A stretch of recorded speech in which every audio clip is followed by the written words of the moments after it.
ओम सजात्म स्वरूप परम गुरु शुद्ध चैतन्य स्वामी ने नमः।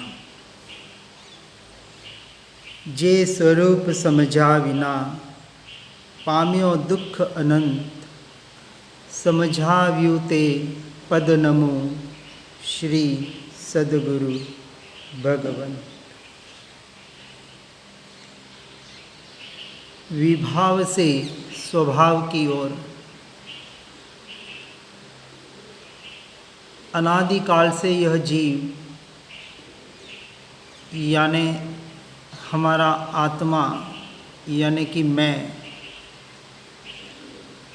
इस विभाव दशा की वजह से निरंतर कर्म के बंध कर रहा हूँ या करने में निमित्त बन रहा हूँ, जिसकी वजह से ये 84 लाख योनियों में भवभ्रमण रूप चक्कर हो रहा है।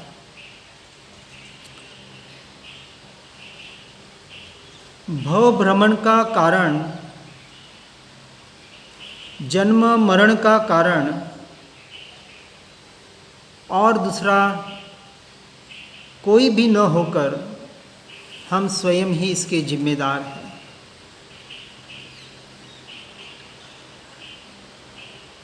जो जन्म मरण अनंत दुखों का कारण बन रहा है और कोई दुख का मूल कारण नहीं है।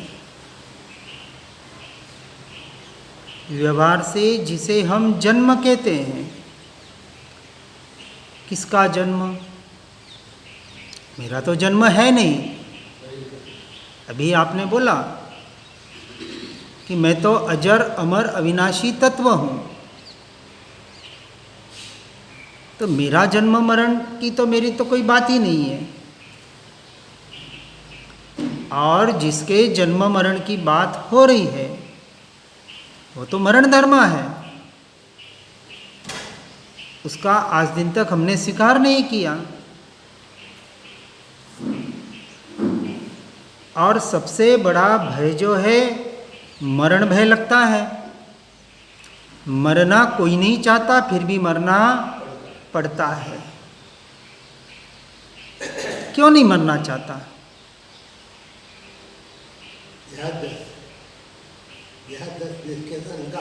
देहा के साथ लगाओ। अरे यहाँ तो कहा जो देह हर क्षण मर रहा है, द्रव्य की अपेक्षा से भी। और साइंस ने इसे प्रूव कर दिया, हमने पहले देखा इस बात को कि हर क्षण ये इस शरीर के परमाणु पुराने जा रहे हैं, नए आ रहे हैं। इसी का नाम तो जन्म और मरण है। जो ये स्थूल शरीर बाहर दिख रहा है ये तो ठीक है।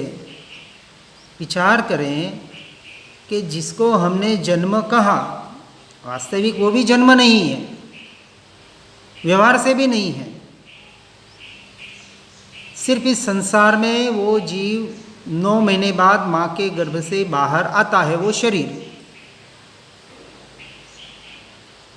जब वो गर्भ में था 8 महीने का, 6 महीने का, 2 महीने का, 1 महीने का, तब वो शरीर था या नहीं था?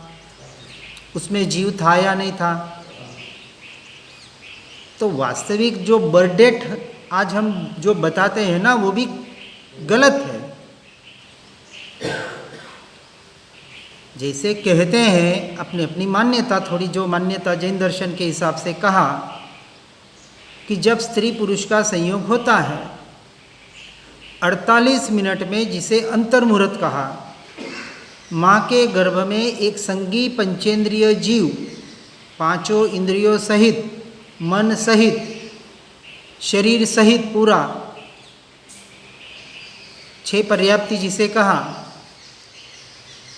तो पूरा जीव वहाँ अपना शरीर उसका बन जाता है। फिर 9 महीने सिर्फ माँ के गर्भ में बढ़ता है और 9 महीने बाद उसका काल पूरा होता है तो इस बाहर की दुनिया में आता है और फिर बड़ा होता है। क्या वो आज शरीर, वो रूप जो जिसे हम बचपन का, आज बहुत जनों के पास फ़ोटो होंगे, पहले तो इतनी फ़ोटो की व्यवस्था नहीं थी, आज तो हम देखते हैं, उस फ़ोटो को देखें, उस जवानी वाले फ़ोटो को देखें और अभी बुढ़ापे वाले इस शरीर को देखें, तो बाहर से भी दिखेगा वो शरीर नहीं रहा, वह रूप रंग भी नहीं रहा जो जन्म के वक्त था। और जिस देह को जो नाम मिला है, किसी ने शंकर नाम दे दिया, किसने दिया? ये हमारा नाम भी किसी और का, पराय का दिया हुआ है। और पराय की वस्तु को अपना मानना चोरी कहलाता है कि नहीं? तो पराये की वस्तु, पराये के दिया हुआ नाम, पराया का दिया हुआ शरीर, पराये के परमाणु, जिसमें हमने मैं और मेरापना कर रखा है, तो हर क्षण चोरी कर रहे हैं। जो मैं नहीं उसे मैं मानकर हर क्षण झूठ बोल रहे हैं। अब बोल रहे झूठ बोलना पाप है, चोरी करना पाप है, तो ये तो पाप लग रहा है हर क्षण लग रहा है। ये वैभाविक दशा हर क्षण हमें पाप का, कर्म का बंध करा रही है।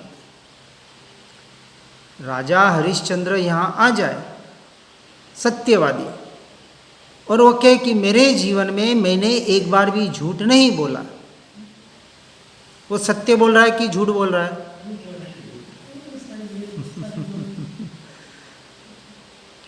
सब आत्मार्थी लोग हैं ना, इसलिए सही बात बता रहे हो। व्यवहार की अपेक्षा से देखे तो सत्य बोल रहा है, क्योंकि सत्य वचन यदि किसी का दृष्टांत देना हो तो कहते राजा हरिश्चंद्र जैसे सत्यवादी बनना चाहिए। हम बोलते हैं व्यवहार से, लेकिन वो अपने आप को राजा हरिश्चंद्र मानकर बोल रहा है कि मैंने कभी झूठ जिंदगी में नहीं बोला, तो अपने आप को वो क्या मान रहा है?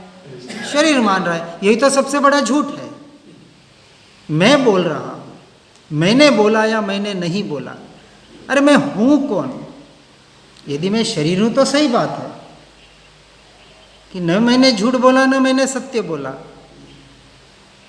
शरीर हूं तो बोला और नहीं हूं तो नहीं बोला।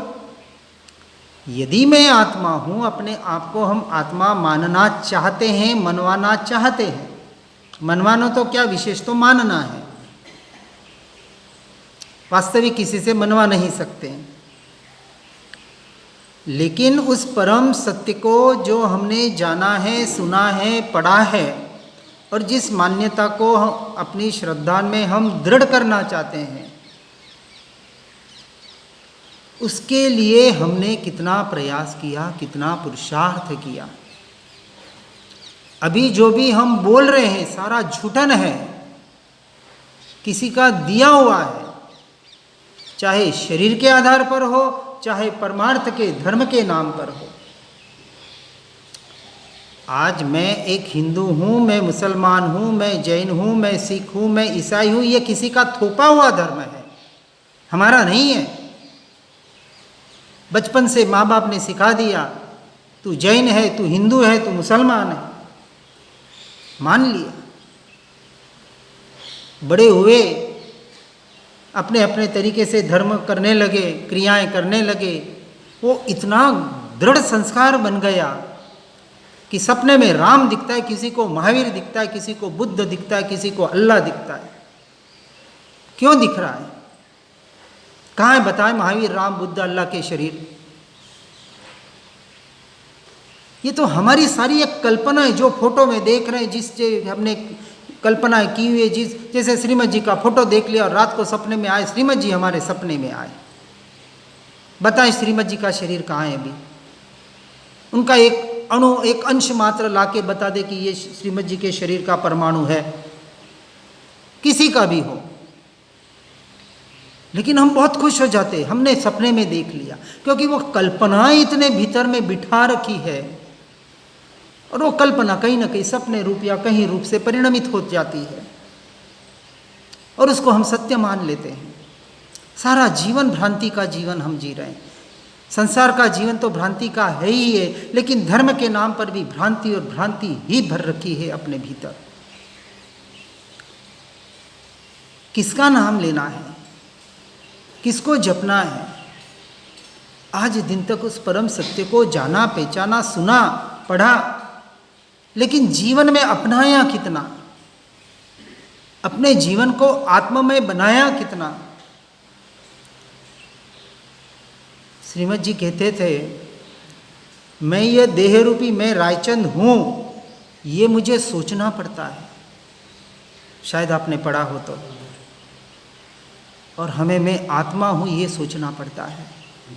अब विचार करें, कहाँ उनकी दशा और कहाँ क्यों? कभी क्यों में गए, कभी स्वयं से प्रश्न पूछा। वो भी तो एक मनुष्य ही तो थे, हमारे जैसे तो एक साधारण से व्यक्ति थे। हाँ, उनकी एक पूर्व भवों की एक उत्कृष्ट आराधना थी, साधना थी, जो वो अपने साथ में लेकर आए थे। क्या हम उनके जितनी तो नहीं, उतने जितनी भी कर सकते हैं, ऐसी कोई बात नहीं है बड़ी। यदि सत्य पुरुषार्थ करे तो क्यों नहीं कर सकते? अभी 100-125 साल पहले की तो बात है ना, चलो कि 2, 4, 5, 10 हज़ार साल पहले की बात नहीं है, वो जमाना था। आप 70-80 साल के हैं तो आपके 25-30 साल पहले ही वो 1901 में उन्होंने देह छोड़ा था। 121 साल ही हुए हैं देह छोड़ के, कोई लंबी बात नहीं है। तो उनका जमाना हमारा जमाना कोई विशेष फर्क नहीं है। यदि वो कर सकते हैं तो मैं क्यों नहीं कर सकता?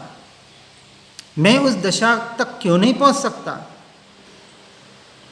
और महापुण्य के वजह से ऐसी दशा का, ऐसे मार्ग पर चलने का हमें अवसर प्राप्त हुआ है। सबसे बड़ा पुण्य का उदय हमारा यह है कि ऐसी बातों को हम सुन रहे हैं, पढ़ रहे हैं, समझने का प्रयास कर रहे हैं। अपूर्व अवसर एवो क्यारे आवश्य, झूठ बोलते हो। वो तो श्रीमद जी ने बोल दिया इसलिए बोलना है, धर्म नहीं हुआ वो।